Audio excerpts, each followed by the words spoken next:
স্বাগত জানাচ্ছি একাত্তরের মুখোমুখি অনুষ্ঠানের সাথে আছি আমি শফিক আহমেদ। আজ মূলত আলোচনার বিষয় আমরা নির্ধারণ করেছি ইসলামী রাজনীতি এবং বাংলাদেশ। দর্শক, এই আলোচনায় যুক্ত হতে হেফাজতে ইসলামের কেন্দ্রীয় নায়েবে আমির মাওলানা মহিউদ্দিন রব্বানী আমাদের স্টুডিওতে উপস্থিত আছেন, আপনাকে স্বাগত জানাচ্ছি। একই সাথে এবি পার্টির চেয়ারম্যান, নির্বাচিত চেয়ারম্যান মুজিবুর রহমান মঞ্জু, আপনাকে স্বাগত জানাচ্ছি। এবং আমরা বলতে পারি যে বাংলাদেশে বহুল আমরা সকল মুসলমানই চিনেন হাফিজি হুজুরকে।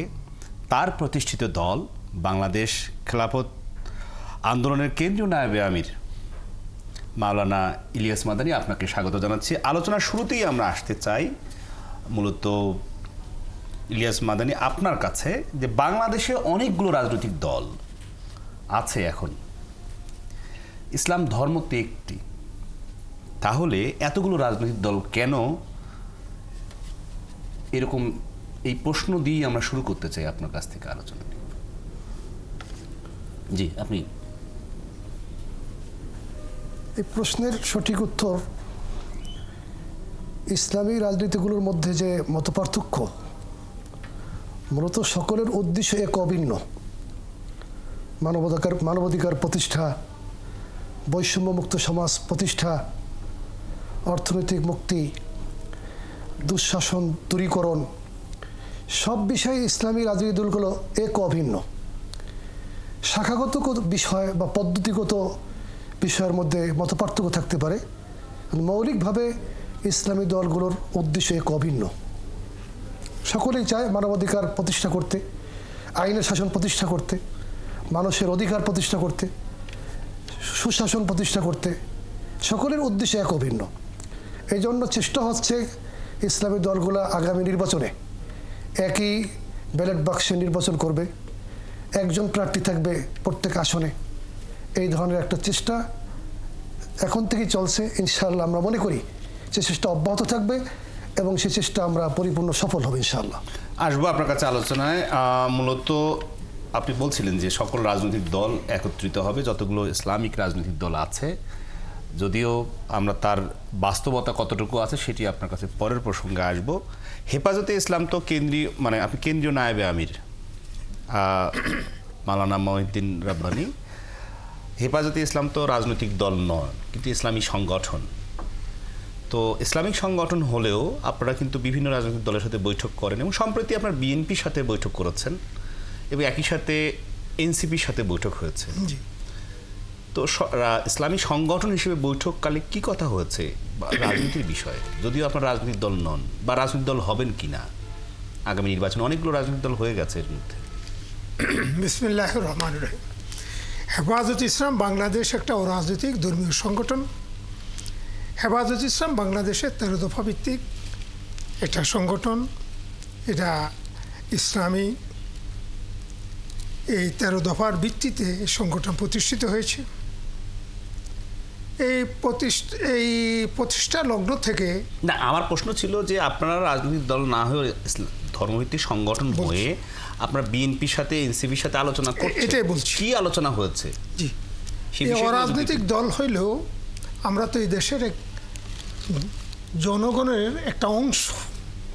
তো সেই হিসাবে আমাদের উপর বিগত সময় যে নির্যাতন জুলুম হয়েছে, আমাদের গণহত্যা হয়েছে, সেই জন্য আমরা মনে করেছি আমাদের কেন্দ্রীয় নেতৃবৃন্দ রোজার শেষ ভাগে, আমি তখন এতেকাফে, আমাদের খাস কমিটির বৈঠক হয়েছিল। সেই বৈঠকে সিদ্ধান্ত হয়েছে যে বিভিন্ন রাজনৈতিক দলের সাথে আমরা বসব। তার অংশ হিসাবে আমরা বিএনপির থেকে প্রথম সময় পেয়েছি, বিএনপির সাথে আমরা বৈঠক করেছি। এর পরবর্তী সময় আমরা এনসিপির থেকে সময় পেয়েছি, তাদের সাথে বসেছি। দুই দলের মধ্যে কি আলোচনা হচ্ছে? আমাদের সাথে আলোচনা, যেহেতু একটা অরাজনৈতিক সংগঠন, তাই আমাদের কয়েকটা দাবি আছে। 1 নম্বর, যে 13 সালে যে গণহত্যা হয়েছে এবং এই 21 সালে হয়েছে, 24 হয়েছে, এই 3টা গণহত্যায় হেফাজত ইসলামের কয়েকশো লোক শহীদ হয়েছে। এবং এর পূর্বেও আরও হত্যাকাণ্ড, যেমন বিডিআর সহ সকল হত্যাকাণ্ডের আমরা বিচার চেয়েছি।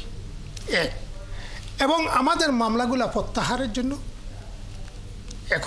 এবং আওয়ামী লীগকে নিষিদ্ধ করার জন্য আমরা প্রথম বিএনপির কাছে উপস্থাপন করছি দাবিগুলো। এখন বিএনপি কি সরকারে আছে, তাদের কাছে কেন করবেন? আমাদের উদ্দেশ্য হয়েছে যদিও নাকি বিএনপি সরকারে নেই, কিন্তু বিএনপি এ দেশের গণমানুষের একটা বৃহৎ একটা বড় দল। তারা যদি আমাদের সপক্ষে যে সরকারের কাছে আমাদের দাবিগুলো তারাও একমত পোষণ করেন, তাইলে আমরা দাবিগুলো আদায় করতে আমরা সহজে পারব। এর অংশ হিসাবে এনসিপির সাথে আমরা সাক্ষাৎ করেছি, এগুলো নিয়ে আলাপ করেছি। আলাপ করেছেন। আসবো আপনার কাছে আলোচনায়। মূলত মানে আমার বাংলাদেশ পার্টি, এবি পার্টি, তারা এটি আধুনিক রাজনৈতিক দল হিসেবে তারা আছে বাংলাদেশে। তারা সুনাম কুড়িয়েছে সর্বশেষ কাউন্সিলের মধ্য দিয়ে, এবং সেই কাউন্সিলে আপনি নির্বাচিত হয়েছেন চেয়ারম্যান হিসেবে এবি পার্টির। আপনার কাছে আমার সরাসরি প্রশ্ন যে 90% মানুষের বাংলাদেশ, 90% মুসলমানের বাংলাদেশ, ইসলামিক দলগুলো কেন এতগুলো দল? উদ্দেশ্য তো একটাই, ইসলামী শাসন কায়েম করা। এবং আসলে কি বাংলাদেশে ইসলামী শাসন কায়েম করার মতো আমরা যে করছে তাদের পদ্ধতিগত কোনো সংকট দেখেন আপনি? ধন্যবাদ শফিক আহমেদ। আমাদের দুই পাশে দুই মুআজ্জাজ মুকররম বড় আলেম। আজকে খুব ভালো লাগছে যে ৭১ টেলিভিশনে আপনারা আলেমদেরকে নিয়ে এসেছেন, ওনাদের কথা শুনছেন। দেশবাসীকেও শুভেচ্ছা জানাই। আজকে দেখলাম যে আমি জানতাম না যে বিষয়টা কি, দেখলাম যে আপনি এটাকে ডেডিকেটেড করেছেন। খুবই একাডেমিক একটা ডিসকাশনের ইস্যু আপনি রাইজ করেছেন। প্রথম কথা হচ্ছে, রাজনৈতিক দল হিসেবে আমরা যে রাজনৈতিক ব্যবস্থাপনায় বসবাস করি, এটা একটা মাল্টি পার্টি সিস্টেমে আমরা বসবাস করছি। অর্থাৎ আমিও বাংলাদেশের নাগরিক, আপনিও বাংলাদেশের নাগরিক। আমরা সবাই একই উদ্দেশ্যে কাজ করছি। আমার চিন্তা একরকম, আপনার চিন্তা একরকম। আমাদের দেশে ৩০-৪০টা টেলিভিশন আছে না, একই উদ্দেশ্য, মানুষকে ইনফরমেশন দেয়া, মানুষকে বিনোদন দেয়া, মানুষকে সচেতন করা, মানুষকে সঠিক সাংস্কৃতিক চর্চা উদ্বুদ্ধ করা। এই তো এক একজনের এক একটা উদ্দেশ্য আছে, কিন্তু আলাদা আলাদা প্ল্যাটফর্ম। তো রাজনৈতিক দল আকারে আলাদা দল, 10টা দল 10টা চিন্তায় করতে পারে, এটা একটা অবস্থান। কিন্তু আপনি আবার যেটা বলছেন, ইসলামের নীতিতে সবাই আবার একতাবদ্ধ। আমরা সবাই একই নিয়মে নামাজ পড়ি, আমরা একই আল্লাহর উপরে বিশ্বাস করি, একই কিতাবের, সবাই নামাজে যা তেলাওয়াত করি একই রকমই করি, সবাই সারা পৃথিবীর মুসলমানেরা একই রকম করি। তো এটা নিয়ে প্রচুর কথা শুনতে হয় বা আমাদেরকে ক্রিটিসিজম হয় যে ইসলাম একটা আদর্শ, বাট এতগুলো দল কেন? আমরা একটা জিনিস খেয়াল রাখতে হবে, এই যে আমাদের দলের পদ্ধতি, এই যে আমাদের রাজনৈতিক ব্যবস্থা, এটা কিন্তু আধুনিক যুগের একটা সংস্করণ, আধুনিক যুগের একটা ব্যবস্থাপনা। কারণ আপনি যদি 200-300 বছর আগে যান, তাহলে দেখবেন এরকম রাজনৈতিক দল ছিল না, আলাদা আলাদা দল করার পদ্ধতি ছিল না। আগে রাষ্ট্র ব্যবস্থা শাসিত হতো কিভাবে? এক রাজা আর এক রাজ্য দখল করত, এক রাষ্ট্র আর এক রাষ্ট্র দখল করত। এখনও তো হচ্ছে টুকটাক দখলে, যে প্যালেস্টাইন এর উপরে আগ্রাসন চলছে, রাশিয়ায় আপনার ইউক্রেনের উপরে আগ্রাসন চলছে, দেশ দখলের একটা। কিন্তু আদার দেন টোটাল গ্লোবাল সিস্টেমে রাষ্ট্রগুলো, এই যে আজকে আলাদা আলাদা রাষ্ট্র আকারে আমরা জাতি রাষ্ট্র আকারে তৈরি হচ্ছে, এটা কিন্তু আধুনিক যুগেরই একটা ব্যবস্থাপনা সংস্করণ, এবং এটা কিন্তু অনেক বিবর্তনের মধ্যে দিয়ে জায়গায় এসেছে। আজকে যে political party system, parliament, election, এগুলো কিন্তু আধুনিক যুগের ব্যবস্থাপনা। আমি আমার ক্ষুদ্র জ্ঞানে যতটুকু জানি, দুই আলেমের সামনে কথা বলা আমার সাজে না, আমি যতটুকু জানি ইসলামিক সিস্টেমে একটা হচ্ছে ফরজের উপর কথা, যে আবশ্যিকতা। আজকে আমি বাইতুল মোকাররমের খতিবের একটা লেকচার শুনছিলাম, খুবই ভালো লেগেছে আমার কাছে। উনি বলেছেন যে ফরজ এবং হারাম হচ্ছে কম ইসলামের, আর বাকি যেগুলো একটু লিবারেল, ধরেন অন্যান্য শরিয়া, ওগুলো হচ্ছে বেশি। আমাদের এই পার্লামেন্টারি সিস্টেম, আমাদের ইলেকট্রাল সিস্টেম, আমাদের এই যে আলাদা আলাদা দল, আমাদের দলের এই যে নেতৃত্ব পদ্ধতি, এই যে দলের একটা গঠনতন্ত্র তৈরি করা, যেমন আপনি দেখবেন এই যে ওনার কথা বলেছেন আপনি, খেলাফত আন্দোলন, খেলাফত আন্দোলনের যে সংবিধান আছে, গঠনতন্ত্র আছে, বা একটা ইসলামিক রাজনৈতিক দলের যে গঠনতন্ত্র আছে, সেখানে কিন্তু লেখা আছে যে কেউ যদি দলের নীতি ভঙ্গ করে তাহলে তাকে বহিষ্কার করা হবে, দল থেকে বাদ দেওয়া হবে, আছে না? আচ্ছা, কিন্তু আবার ইসলামে কাউকে বহিষ্কার করার সিস্টেম নাই, ঠিক আছে? ইসলামে যেমন আমাদের আল্লাহ রসুলের যুগে আমরা দেখেছি, উনি মুনাফিকদেরকে চিনতেন, জানতেন, মুনাফিকদেরকে লক্ষণ বলে দিতেন, কিন্তু উনি চিনতেন কারা মুনাফিক, তাদেরকে বের করে দেন নাই দল থেকে, বা উনার অ্যাসোসিয়েশন থেকে উনি বের করে দেন নাই। কিন্তু রাজনৈতিক দলের সিস্টেমটা আলাদা। রাজনৈতিক দলের আপনি যদি নীতি নিয়ম না মানেন, তাহলে আপনাকে দল থেকে বহিষ্কার করার পদ্ধতি আছে। তো এই বিষয়গুলো যেটা দাঁড়ায় সেটা হচ্ছে একটা রাজনৈতিক দল আকারে একটা অস্তিত্ব আর ইসলামিক দল আকারে একটা অস্তিত্ব। ঠিক আছে, আপনি কাউকে দল থেকে বাদ দিতে পারবেন, কাউকে ইসলাম থেকে বাদ দিতে পারবেন না। ফলে আমাদের বাংলাদেশে দেখেন, এই যে আপনি একটু আগে বললেন যে 90% মুসলমান, তো 90% মুসলমানের মধ্যে দেখা যাবে যে 90% মুসলমানই কি ইসলামের সঠিক নিয়ম মেনে চলি আমরা, বা চলতে পারি? আমরা চলতে পারি না। আমাদের মুসলমানিত্ব কিন্তু নানাভাবে কম্প্রোমাইজ। ধরেন আমি হয়তো 80% মানতে পারি, কেউ হয়তো 100% মানতে পারে, কেউ হয়তো 60% মানে, কেউ হয়তো 10% মানে, তারপরে আমরা তাকে বলি যে না, সে তো ঈমান এনেছে, সে মুসলমান হিসেবে থাকুক। তো আপনার যে প্রসঙ্গটা যে ইসলাম নিয়ে কেন এতগুলো রাজনৈতিক দল, যেহেতু এটা রাজনৈতিক দল, তার অনেকগুলো দল থাকতেই পারে, কিন্তু উনি যে কথাটা বলেছেন খুবই সিগনিফিকেন্ট। উনি বলেছেন ইসলাম নিয়ে তো আমরা বিভক্ত না, ইসলাম নিয়ে তো আমরা ঐক্যবদ্ধ। আমাদের মধ্যে ওই আল্লাহর একত্ববাদ, তৌহিদ বা রাসূল সাল্লাল্লাহু আলাইহি ওয়াসাল্লামের রিসালাত নিয়ে বা কিতাব নিয়ে কিন্তু ওনাদের মধ্যে কোনো বিভক্তি নাই। তো সুতরাং রাজনৈতিক দল আকারে অনেকগুলো দল, অনেকগুলো ভাগে ভাগে দল থাকাটা অস্বাভাবিক না, যেহেতু মাল্টি পার্টি সিস্টেমের মধ্যে আমরা আছি এবং এক একজনের এক এক দৃষ্টিভঙ্গি আছে, এক একজনের কর্মসূচিগত কৌশলগত দিক আছে।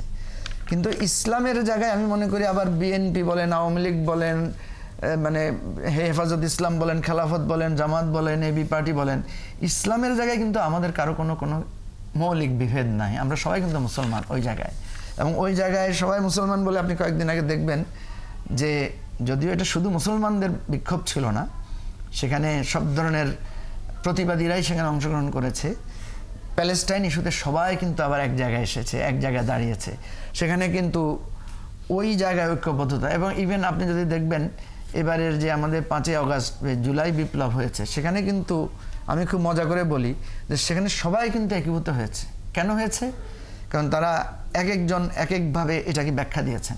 যেমন এক একভাবে বলেছেন যে শেখ হাসিনা কারো অধিকার হরণ করেছেন, কেউ শেখ হাসিনাকে মনে করেছেন যে তিনি ফ্যাসিবাদ কায়েম করেছেন, কেউ হয়তো মনে করেছেন শেখ হাসিনা কারো ইসলামের অধিকার নষ্ট করেছেন। এক একজনের এক এক দৃষ্টিভঙ্গি ছিল।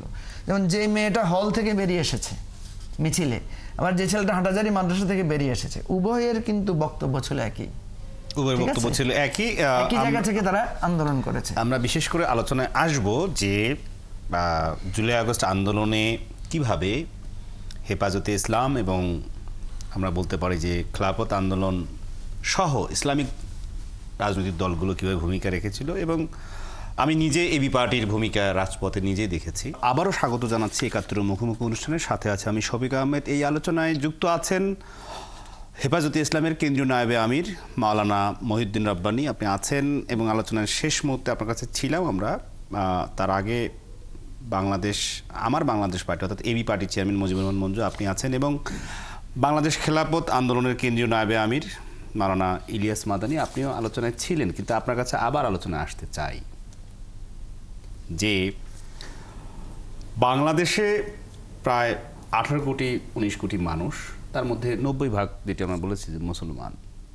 একই রকমভাবে ভারতে তাদের কাগজে কলমে আমরা দেখি যে প্রায় 15 থেকে 20% মুসলমান।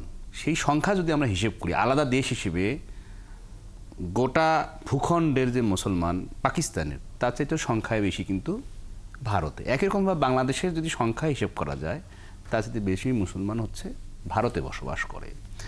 ভারতে আমরা প্রতিনিয়ত প্রায় গত অনেক বছর ধরেই দেখছি যে ভারতে প্রতিনিয়ত মুসলমানদের উপর নির্যাতন হচ্ছে, এবং এটি কি ধর্মীয় কারণেই হচ্ছে নাকি ঠিক অন্য কোনো কারণ আছে? আপনার কাছে কি মনে হয়? বিসমিল্লাহির রহমানির রহিম। আল্লাহ রাব্বুল আলামিন কোরআনে কারিমে ঘোষণা করেছেন, আউযু বিল্লাহি মিনাশ শাইতানির রাজিম, বিসমিল্লাহির রহমানির রহিম, ওয়ালা তাজিদান্না আশাদ্দান নাসি আদাওয়াতান লিল্লাযিনা আমানু আল ইয়াহুদ ওয়াল্লাযিনা আশরাকু। আল্লাহ রাব্বুল আলামিন রাসূল পাক সাল্লাল্লাহু আলাইহি ওয়াসাল্লামকে সম্বোধন করে বলছেন, তুমি মুসলমানদের সবচেয়ে বেশি শত্রু পাবে দুটি সম্প্রদায়কে, 1 নম্বর ইহুদি, 2 নম্বর হলো মুশরিক, পৈতৃক তথা হিন্দু। এজন্যই আপনি দেখতে পাচ্ছেন বা গোটা বিশ্বের মানুষ দেখছে মুসলমানরা 2টা রাষ্ট্র কর্তৃক বেশি নির্যাতিত, নিপীড়িত, সবচেয়ে বেশি মানবাধিকার লঙ্ঘন হচ্ছে, সবচেয়ে বেশি গণহত্যা হচ্ছে ইসরায়েলের মাধ্যমে ফিলিস্তিনে, গাজায় এবং ভারতে। এটা মূলত আল্লাহ তাআলা ঘোষণা করছেন, এটার বাস্তবতা আমরা দেখতে পাচ্ছি। এটা ধর্মের কারণে নির্যাতন। মুসলমান যদি মুসলমানদের ছেড়ে দিত, হিন্দুত্ববাদ গ্রহণ করত, তাহলে সেখানে মুহূর্তের মধ্যে নির্যাতন বন্ধ হয়ে যেত। মূল কারণ হলো ধর্ম, এবং আল্লাহ পাক নিজে মূল কারণ আপনি ধর্ম মনে করেন ইলিয়াস মাদানী। মূলত আমি হেফাজতে ইসলামের কেন্দ্রীয় নায়েবে আমির মাওলানা মহিউদ্দিন রাব্বানী, আপনার কাছে কি মনে হয় যে ভারতে মুসলমান নির্যাতনের মূল কারণ কি ধর্মীয়, নাকি রাজনৈতিক, নাকি অন্য কিছু? আমি ইলিয়াস মাদানী সাহেবের সাথে একমত পোষণ করছি। আল্লাহ তাআলার কোরআনে তো আল্লাহ তাআলা বলে দিয়েছেন যে সারা পৃথিবীর মধ্যে সবচেয়ে বেশি মুসলমানদের দুশ্মন হবে ইহুদিরা 1 নম্বর, 2 নম্বর যারা মোশরিক। আর আমরা জানি ভারতের মধ্যে এই যাবৎ যা জুলুম অত্যাচার হয়েছে, সবচেয়ে বেশি মজলুম মুসলমানরা হয়েছে। যদিও নাকি ভারতে আরও ধর্মাবলম্বী আছে, কিন্তু সবচেয়ে বেশি জুলুম হয়েছে মুসলমানদের উপর। এমনকি মুসলমানরা যদি আপনার গোশত, বকরির গোশত, খাসির গোশত, যদি আপনার ওই আরেকটা কি আছে, গোশত ওট না, গরু না, দুম্বার গোশত হোক, আর আপনার এই ওই মহিষ, বলতেছিলাম মহিষের গোশত বহন করছে, যে তুই গরু গোশত নিচ্ছ। কত দুঃখজনক কথা, আজকে ভারতে সারা পৃথিবীর মধ্যে গরু গোশত রপ্তানি করছে। সবচেয়ে তারা বড় রপ্তানি, তাদের অর্থনৈতিক তাদের সিংহ বাসা আসে ভারতের এই গরু গোশত রপ্তানির মাধ্যমে। তাহলে তুমি যে গোশতটা বিদেশে রপ্তানি করছো, অর্থ অর্জন করছো, সেই গোশতটা এ দেশের নাগরিক হয়ে শুধু মুসলমান হওয়ার কারণে সে কেন গোশত, সেটা গরুর বা যে গোশত হইলেই গরুর গোশত বলে তাকে কি করে ফেলছে, একটা গোশতের অজুহাতে মানুষকে হত্যা করছে। বাস্তবিক পক্ষে এই মুসলমানদের বিরুদ্ধে এই যে নতুন করে একটা ইস্যু আনলো ওয়াকফ আইন, এইটাও প্রত্যেক আমরা সকলে জানি মানুষের একটা মেরুদণ্ড, মানুষের সবচেয়ে বড় শক্তি হলো আমাদের শিক্ষা। শিক্ষা জাতির মেরুদণ্ড। এই মানুষের ধর্মীয় শিক্ষার থেকে মানুষকে দূরে সরাবার জন্য এবং মুসলমানদেরকে আপনার আস্তে আস্তে কুণ্ঠিত করার জন্য এই ওয়াকফ আইনটা এনেছে। কারণ ভারত আমরা জানি অতীতের যে ভারত এই দেশটা শাসন করেছে মুসলিম, বহুত পূর্বের থেকে মুসলমানরা শত শত বছর শাসন করে যাচ্ছে। মুসলমানেরা অনেক জায়গা ওয়াকফ করে গেছেন এই ধর্মীয় শিক্ষার জন্য, যেমন কবরস্থানে, আপনার মসজিদে, তারপরে আপনার ওই যে কিছু আপনার দরগা, বিভিন্ন মুসাফিরখানা, আত্মমানবতার সেবার জন্য এবং এতিম ও সহায় লোকদের সেবার জন্য তারা অনেক জায়গা সম্পদ ওয়াকফ করে গেছে। এই ওয়াকফ এটা কিন্তু আপনি মনে রাখবেন, এই ওয়াকফ শুধু ইসলামের মধ্যে আছে, অন্য কোনো ধর্মের মধ্যে ওয়াকফের কোনো সম্পত্তি দেওয়ার বিধান নেই। কিন্তু তারাও ইসলাম থেকে এটা গ্রহণ করে, তারাও তাদেরও ধর্মীয় বিভিন্ন যেগুলাতে, যেমন পেগোডা, গির্জা, মন্দিরে যারা যে ধর্মাবিশ্বাসী তারাও এরকম দান করে তাদের ধর্মের জন্য। আসবো আপনার কাছে আলোচনায়। আমি আসতে চাই মূলত এবি পার্টি চেয়ারম্যান মুজিবুর মঞ্জু, আপনার কাছে। মূলত বাংলাদেশে আমরা সবসময় ধর্মীয় সম্প্রীতি দেশ হিসেবে সবার কাছে কিন্তু পরিচিত, সারা বিশ্বে এটি সমাদৃত বটে।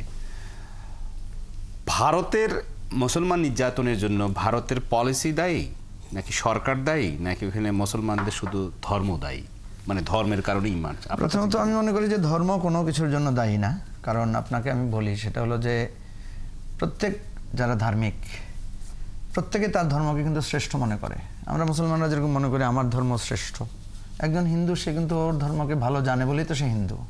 একজন খ্রিস্টান সে তার ধর্মকে শ্রদ্ধা করে, সম্মান করে বলেই তো সে ওই ধর্মে অধিষ্ঠিত।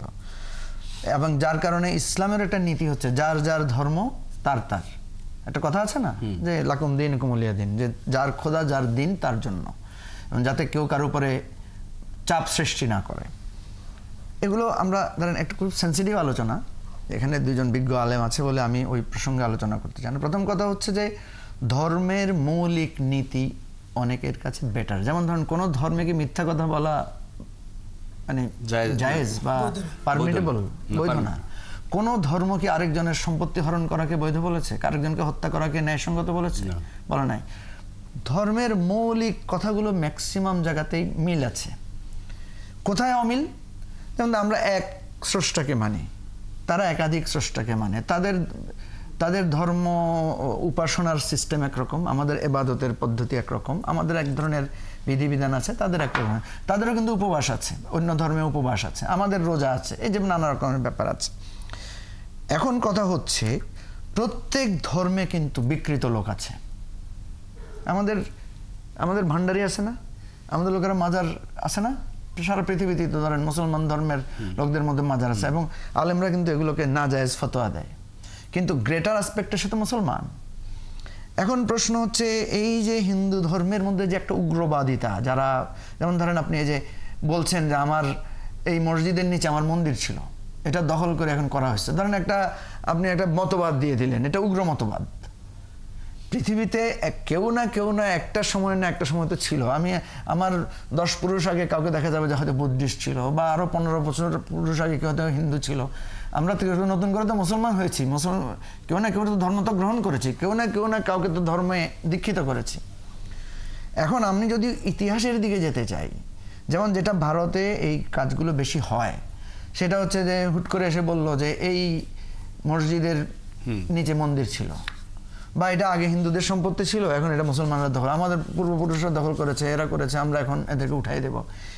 এই ধরনের উগ্রবাদ কোনো ধর্মেই এটাকে গ্রহণ করে না। আমাদের রাসূল সাল্লাল্লাহু আলাইহি ওয়াসাল্লাম যখন উনি কাবা কার দখলে ছিল? পত্তলিকদের দখলে ছিল। এই যেটা বললেন পত্তলিকদের দখলে ছিল। এখন পত্তলিকরা এসে যদি বলে যে ওইটা তো আমাদের আদি লোকদের সম্পদ, এটা মুসলমানরা এসে গ্রহণ করেছে, এটা তো কোনো, তার আগে কার ছিল? তার আগে তো হযরত আদমের ছিল কাবা, তাই না? তাহলে এই বিতর্ক আর এই যুক্তিতর্ক দিয়ে তো ধর্মীয় সংঘাত ছাড়া কিছু হবে না। এই জন্য আমাদেরকে মনে রাখতে হবে, আমরা যার ধর্মের নীতিগুলো যদি মেনে চলি, তাহলে কারোর সাথে কারো কোনো বিভেদ হয় না। যেমন আমাদের মুসলমান ধর্মের, যেমন এই যে আলেম ওলামারা ওনারা জানেন যে এবারে যে একটা সংঘর্ষের উস্কানি ভারতের ওই পাশ থেকে হয়েছিল, হেফাজত ইসলামের নেতারা কিন্তু মন্দির পাহারা দিয়েছেন। তাহলে দেখেন, ইসলামের মৌলিক নীতি হচ্ছে যে সে পৌত্তলিকতার ধারে কাছেও যাবে না। আবার ওনারা কিন্তু ওই পৌত্তলিকতার যে কেন্দ্র, এটাকে পাহারাও দিয়েছেন। এটা যেমন একটা অধ্যাদেশ, এটা যেমন একটা নির্দেশ, আবার ওইটাও একটা নির্দেশ যে অন্য ধর্মের উপর আঘাত করা যাবে না। আঘাত করলে তুমি সেটাকে কি করো, তার জানমাল, তুমি যেহেতু এখানে সংখ্যাগুরু, তোমার সংখ্যালঘিষ্ঠকে পাহারা দেয়া, তাকে সেফটি দেয়া তোমার দায়িত্ব, নিরাপত্তা দেওয়া এক ধরনের দায়িত্ব। এখন আপনি যদি ওইটা না পড়ে শুধু এটাই পড়তে থাকেন, ঠিক আছে, যে ও আমার শত্রু, আমি ওকে টলারেট করবো না, তাহলে তো আপনি এক পেশে হয়ে যাচ্ছেন। আপনি যখন এটাও পড়বেন আবার ওইটাও পড়বেন, তখন আপনি একটা ব্যালেন্স নীতি অবলম্বন করবেন। ভারতে আপনি অধিক উদার হয়ে যায় পূজা করা শুরু করবেন না, আবার আপনি অধিক পুত্তলিকদের উপর ক্ষুব্ধ হয়ে তাদের মন্দির আক্রমণ হলে আপনি খুশি হবেন না, আপনি সেখানে গিয়ে সেফগার্ড হয়ে দাঁড়াবেন। আপনি যে কথাটা বলছেন, ভারতে উগ্র এই সাম্প্রদায়িক আছে, আমাদের এখানে আছে না? আমাদের এখানে যখন হামলা করে কারা, আমরা তো যখন হামলা হয়, যখন আমরা ধরি, দেখি একটা তো আলেম না।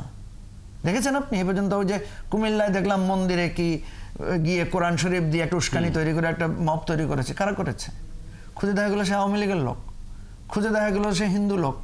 তাহলে একটা ষড়যন্ত্র করেছে এখানে কেউ না কেউ, আমাদের এই সম্প্রীতিটা নষ্ট করতে চায়, সম্প্রীতি নষ্ট করতে চায়। আমার মূল কথা যেটা, সেটা হচ্ছে যে প্রত্যেক ধর্মের বিধানও আছে, আবার সাপ্লিমেন্টারি বিধানও আছে, ঠিক আছে?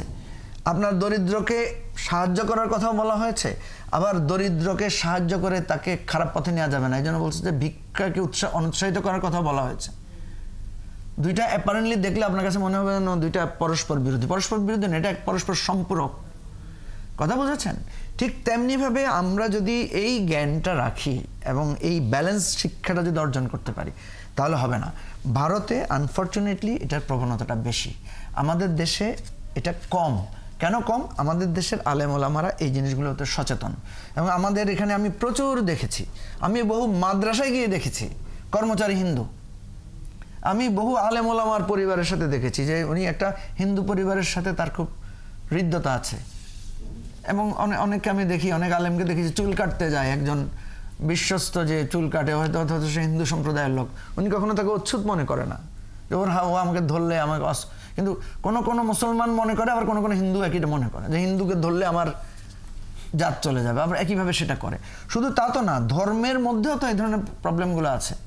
সনাতন ধর্মে সমালোচনা আছে না, অনেক ধরনের ছুত অচ্ছুতের ব্যাপার আছে না, আমাদের এখানে আছে না, আমাদের শিয়া সুন্নি দ্বন্দ্ব আছে না। দ্বন্দ্ব আছে, কিন্তু মূলত ইসলামের যে বিধান তাতে কোনো দ্বন্দ্বই আসলে সমর্থন করে না ইসলাম। ইসলাম সমর্থন করে শান্তির ধর্ম ইসলাম, যে কারণে আপনার হেফাজতে ইসলাম এবং একই রকমভাবে বাংলাদেশ খেলাফত আন্দোলনের নায়েবে আমির ইলিয়াস মাদানী, আপনি থাকবেন আলোচনায়, আপনিও থাকবেন আলোচনায়। আবারও স্বাগত জানাচ্ছি ৭১ মুখোমুখি অনুষ্ঠানে। এই আলোচনায় আমরা শুরুতে আসতে চাই হেফাজতে ইসলামের কেন্দ্রীয় নায়েবে আমির মাওলানা মহিউদ্দিন রাব্বানী। আপনার কাছে যে আপনি জেনেছেন এরই মধ্যে যে বিএনপি তারা ডিসেম্বরে নির্বাচন চায়, জামায়াতে ইসলামী বলছেন তারা অন্যতম বড় রাজনৈতিক দল, তারা বলছেন যে আগামী রমজানের আগেই নির্বাচন হওয়া উচিত। হেফাজতে ইসলাম কি চায়? আমার দর্শক শ্রোতা এবং আপনাকে ধন্যবাদ জানাই বলি, এবং আমার সাথে দুইজন বিজ্ঞ আলোচক আছেন, তাদের আলোচনা তো শুনবো। তো আসলে হেফাজতে ইসলাম একটা অরাজনৈতিক দল। আপনি প্রশ্নটা করেছেন একটা রাজনৈতিক নির্বাচন, এটা রাজনৈতিক দল যারা, যেমন আমার মঞ্জু ভাই বলবেন, এটা মাদানী ভাই বলবেন, কিন্তু যেহেতু আমি এই দেশের একজন নাগরিক, আমারও একটা নাগরিক অধিকার আছে। অনেক ভোট আছে, হ্যাঁ ভোট আছে, আমাদের হেফাজতে ইসলাম ভোট আছে। সবচেয়ে ধর্মীয় বড় সংগঠনের নাম হেফাজতে ইসলাম বাংলাদেশ।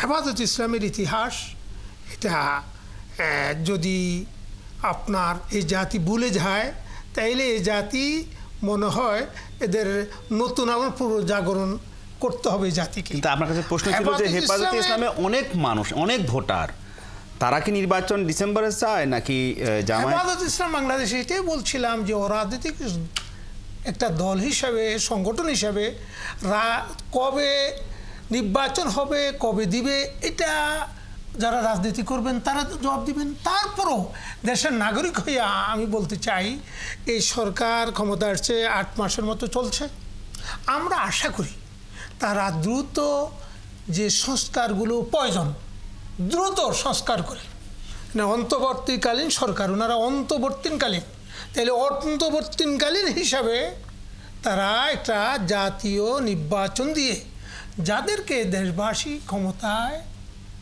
আনবেন তাদের হাতে ক্ষমতা হস্তান্তর করার আমি মনে করি দ্রুত করা ভালো। বিএনপি যে বারবার নির্বাচন চাচ্ছে, বিএনপি একটা ক্ষমতার জন্য নাকি? বিএনপি একটা আপনার গণতান্ত্রিক দল, একটা রাজনৈতিক দল, বৃহত্তর একটা দল। এটা এই দলে কয়েকবার ক্ষমতায় ছিল, বিরোধী দলে ছিল, তারা অনেক মজলুম জুলুম অত্যাচারে সবচেয়ে বেশি মনে হয় বাংলাদেশে জুলুম নির্যাতনের শিকার তারা হয়েছে, কারণ তাদের দল বেশি বড়, তারা যে জুলুম নির্যাতনের শিকার হয়েছে সেরকম। তো তাই বিএনপি তো নির্বাচন চাইতেই পারে, নির্বাচন চাওয়া তো এটা ভুল না, কারণ তারা তো ক্ষমতা চাচ্ছে না, তারা চাচ্ছে আমাদেরকে নির্বাচন দেন। হ্যাঁ, তারা সংস্কারের বিরুদ্ধেও না যে সংস্কার করেন না, না প্রয়োজনীয় সংস্কারগুলো করে নির্বাচন দিয়ে দেন, নির্বাচন চাই। আপনাকে ধন্যবাদ, আপনাকে ধন্যবাদ আলোচনায় যুক্ত হওয়ার জন্য। আমি আলোচনায় আসতে চাই বাংলাদেশ খেলাফত আন্দোলনের কেন্দ্রীয় নায়েবে আমির মাওলানা ইলিয়াস মাদানী। আপনি কি মনে করেন যে বিএনপি ডিসেম্বর নির্বাচন চায়, জামায়াতে ইসলামী রমজানের আগে চায়, এবং অন্তর্বর্তী সরকারের পক্ষ থেকে সুস্পষ্টভাবে ঘোষণা জুন মাসের মধ্যে ২৬শে জুনের মধ্যে নির্বাচন অনুষ্ঠিত হবে? বিসমিল্লাহির রহমানির রহিম। দুইটার মধ্যে সমন্বয় হওয়া উচিত। অন্তর্বর্তীকালীন সরকারের একটা পরিস্থিতির প্রেক্ষিতে সরকারটা আসছে, বাংলাদেশের ছাত্র জনতার নেতৃত্বে সাধারণ মানুষ, সমস্ত রাজনৈতিক দল এই জুলাইয়ের বিপ্লবে অংশগ্রহণ করেছে বৈষম্যমুক্ত দেশ গড়ার জন্য, বৈষম্যমুক্ত সমাজ গড়ার জন্য। সুতরাং এই সরকারের নির্বাচন প্রদান করা একটা দায়িত্ব, তদ্রূপ একটা স্থায়ী সংস্কার করে এই বাংলাদেশকে বৈষম্যমুক্ত দেশ হিসেবে গড়া, এটাও একটা দায়িত্ব। এটা বিগত তত্ত্বাবধায়ক সরকারের মতো না, এটা প্রেক্ষিতে আসছে অনেক রক্তের বিনিময়। সুতরাং শহীদের রক্তের সাথে যেন গাদ্দারি না হয়, এমন একটা টেকসই একটা দেশ হয় যেখানে মানবাধিকার, আইনের শাসন, সংবাদপত্রের স্বাধীনতা, বাক স্বাধীনতা এবং মানে ধর্মের কোনো প্রকার ধর্মবিরোধী কোনো কর্মকাণ্ড না হয়, ধর্মের বিষয়গুলোর ব্যাপারে যেন, ধর্মের মূল্যবোধের ব্যাপারে যেন সরকার সচেতন থাকে, এই ব্যাপারে অ্যালার্ট থাকে। একটা স্থায়ী সমাধানের জন্য এই সরকার চেষ্টা করে যাচ্ছে। আমি মনে করি এই সরকারকে সময় দেওয়া উচিত, যে এই সরকার আন্তর্জাতিক অঙ্গনে যে সুনাম স্বীকৃতি অর্জন করেছে, বিশেষ করে দ্রব্যমূল্য মূল্য কমানোর ব্যাপারে, হ্রাস করার ব্যাপারে যে ভূমিকা রেখেছে। রমজান মাসে মানুষ এই রমজান এবং ঈদটা স্বস্তির সাথে কাটিয়েছে। এজন্য সাধারণ মানুষ এই সরকারকে চায় এখনও। আমি যতটুকু আমি জরিপ করেছি তাতে আমি দেখেছি সাধারণ মানুষ এই সরকারকে আরও চায়, আরো সময় দিতে চায় নির্বাচন। সুতরাং সরকারের আমি মনে করি নির্বাচনের জন্য প্রস্তুতি গ্রহণ করা উচিত এবং প্রয়োজনীয় সংস্কার করা উচিত। শুধু সংস্কার না, শুধু আইনের সংস্কার না, বরং ব্যক্তির সংস্কারের জন্য চিন্তা ভাবনা করে একটা প্ল্যান তৈরি করে নির্বাচনী রোডম্যাপও তৈরি করা উচিত। আর স্থায়ীভাবে যেন বাংলাদেশে এই যে গণতন্ত্রহীনতা, এই যে অবৈধভাবে ক্ষমতা গ্রহণের একটা সিস্টেম, এটা যেন স্থায়ীভাবে বন্ধ হয়, মানুষের অধিকার, সমস্ত মানুষের অধিকার প্রতিষ্ঠিত হয়। এই দুই দিকে সমন্বয় করে সরকারকে আগানো উচিত। বাংলাদেশ খেলাফত আন্দোলনের কেন্দ্রীয় নায়েবে আমির মাওলানা ইলিয়াস মাদানী, আপনাকে ধন্যবাদ। এবং আলোচনায় এই পর্যায়ে আসতে চাই, যেহেতু আমার বাংলাদেশ এবি পার্টি, আপনি চেয়ারম্যান, সারা দেশে আপনাদের নেতাকর্মীরা, কমিটির মানুষ, তারা আপনাদের কাছে কি চায়? আলোচনা আপনি তুলেছেন, প্রথমত হচ্ছে এই সরকারের জন্ম হয়েছে 5ই আগস্ট, আর নির্বাচনের মাধ্যমে এই সরকারের মৃত্যু হবে, মানে তার জীবন অবসান হবে, তার কার্যক্রম শেষ হবে। তো কথা হচ্ছে ওনার জন্ম হয়েছে কেন, মানে অর্থাৎ ওনার দায়িত্ব কি আর ওনার মেয়াদ কতটুকু। প্রথম কথা হচ্ছে এর যে কোনো মেয়াদ নাই, সেটা তার নামের সাথেই লেখা আছে যে অন্তর্বর্তীকালীন সরকার। এই অন্তর্বর্তীকালীন সরকারটা এই জন্যই বলা হয় যে উনি মেয়াদহীন একটা সরকার। তো এখন কথা হচ্ছে আমরা যখন নিয়োগ দিই, যেমন আপনাকে এই স্টেশন নিয়োগ দিয়েছে না, একটা টার্মস অ্যান্ড কন্ডিশন থাকে। উনি হেফাজত ইসলামের একটা দায়িত্বে আছেন, ওনার একটা মেয়াদ আছে, আমার একটা পার্টির আমার পজিশন একটা মেয়াদ আছে। এই সরকারের কোনো মেয়াদ উল্লেখ করা হয় নাই। এটাকে আপনি স্বল্পকালীন বলতে পারেন, অন্তর্বর্তীকালীন সরকার বলতে পারেন, ইন্টারিম যেটাকে আমরা বলছি ইন্টারিম গভর্নমেন্ট। তাহলে এই সরকারের মেয়াদটা নির্ধারণ করবে কে? কারণ যারা এটাকে নিয়োগ দিয়েছে তারা এর কোনো মেয়াদ নির্ধারণ করে দেয় নাই। কেন দেয় নাই? কারণ এই সরকারটা একটা অস্বাভাবিক পরিস্থিতির মধ্যে দিয়ে আবির্ভূত হয়েছে। কারণ ইউনূস সাহেব 2 দিন আগেও জানতেন না উনি বাংলাদেশের রাজনীতিতে ওনাকে এত বড় দায়িত্ব নিতে হবে। যারা এর উপদেষ্টা ছিলেন এরা কেউ জানতেন না যে তাদের উপরে এত বড় একটা রাষ্ট্রীয় দায়িত্ব তারা গ্রহণ করবেন। আমরা যারা জেলে ছিলাম আমরাও জানতাম না যে আমরা 3 দিন পরে জেল থেকে বেরিয়ে আসবো এবং মানে একটা গ্লোরিয়াস নিয়ে বেরিয়ে আসবো। ওনারাও নিশ্চয়ই জানতেন না। ওনারা যদি বলেন যে জানতেন তাহলে তো আমরা বলবো যে ওনারা আমাদেরকে জানান নাই তো, এরকম কিছু। তাহলে যৌক্তিক কথা হচ্ছে যে মেয়াদ নাই, এটা সত্য। তার মানে এটা না যে ওনারা যতদিন চাইবেন ততদিন থাকবেন। ওনাদের এই মেয়াদটা নির্ধারণ হবে ওনাদের দায়িত্বের সাথে রিলেট করে। দায়িত্ব কি ওনাদের? যেটা ভাই একটু মাদানী ভাই একটু করে বলেছেন যে দায়িত্ব হচ্ছে রাষ্ট্রটা একটা ভঙ্গুর অবস্থা ওনারা এসে পেয়েছেন। পুলিশ পালায় গেছে, ইমাম সাহেব পালায় গেছে, সচিব পালায় গেছে, এমপি পালায় গেছে, স্পিকার পালায় গেছে, বিচারপতি পালায় গেছে। শেখ হাসিনা একা পালায় নাই, কিন্তু উনি পালানোর সময় কাউকে সাথে নেন নাই, উনি সবাইকে রেখেই পালায় গেছেন। ফলে নানাভাবে নানা লোকরা পালায় গেছে। তাহলে একটা অস্থিতিশীল ভঙ্গুর রাষ্ট্র ব্যবস্থা এসে প্রফেসর ইউনূস সাহেব দায়িত্ব নিয়েছেন। তাহলে ওনার ইমিডিয়েট প্রথম দায়িত্ব ছিল যে এই যে পালিয়ে যারা গেছে এগুলোকে একটা কর্মক্ষম করা, রাষ্ট্রটাকে একটা অ্যাক্টিভ পজিশনে নিয়ে আসা। এটার জন্য ওনার একটা সময় গিয়েছে। এর মধ্য দিয়ে কিন্তু আপনি দেখেছেন গত 9 মাসে অনেকগুলো আন্দোলন হয়েছে, রাস্তা,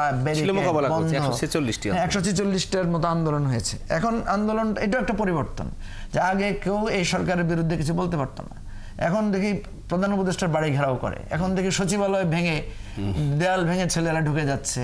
কালকে পরশুদিন আপনি দেখলেন যে ডিপ্লোমা ইঞ্জিনিয়ার্স ছেলেরা রাস্তা ব্যারিকেড দিয়ে রেখেছে। অর্থাৎ টেকনিক্যাল।